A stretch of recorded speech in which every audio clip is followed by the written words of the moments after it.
Welcome to ఆలిస్వెల్ అమ్మ channel. దోసకాయ curry తయారీ విధానం తెలుసుకుందాం. ముందుగా దోసకాయ కర్రీలో ఏమేమి విటమిన్స్ ఉంటాయి దోసకాయలో అనేది తెలుసుకుందాం. దోసకాయలో ఏ, సి, కే విటమిన్స్ అనేవి ఉంటాయన్నమాట. దోసకాయ కర్రీ చేసే విధానం pure and Andhra village style అనమాట. ముద్దం కలుపుకొని తింటుంటే అలా సంగటి ముద్దలాగా జారిపోతుంది అనమాట. అంత బాగా టేస్టీగా ఉంటుంది. ఇంకెందుకు కలిసి తయారీ విధానం చూసేద్దాం.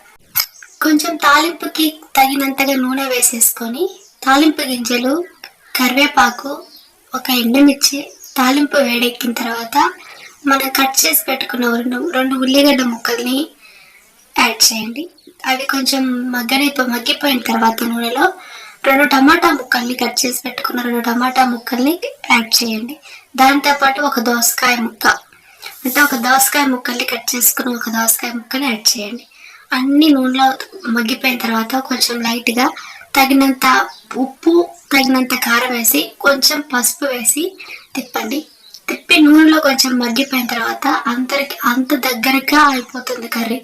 అప్పుడు టీ గ్లాసెస్ ఉంటాయి కదా చిన్నవి, ఆ 2 టీ గ్లాసులన్నీ వాటర్ పోసి మూత పెట్టేసి ఒక 5-6 నిమిషాల తర్వాత మళ్ళీ కర్రీ అంతా దగ్గరికి అయిపోతుంది అనమాట. అప్పుడు మనం రోటి మసాలాని యాడ్ చేయాలి.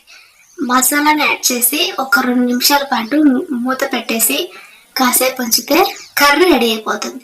దోసకాయ కర్రీ చిటికలో రెడీ చేయొచ్చు. ఎంత కర్రీ చేతగాని వాళ్ళకైనా, బ్యాచిలర్స్కైనా, ఫ్యామిలీస్ అయినా సరే దోసకాయ కర్రీ చాలా ఈజీగా తొందరగా చేయొచ్చు అనమాట. ఇంకా మరి మీకెందుకు ఆలస్యం, మీరు ట్రై చేయండి, ఎంజాయ్ చేయండి. Thank you for watching this video. మరికొన్ని వీడియోస్తో మళ్ళీ కలుద్దాం. బాయ్.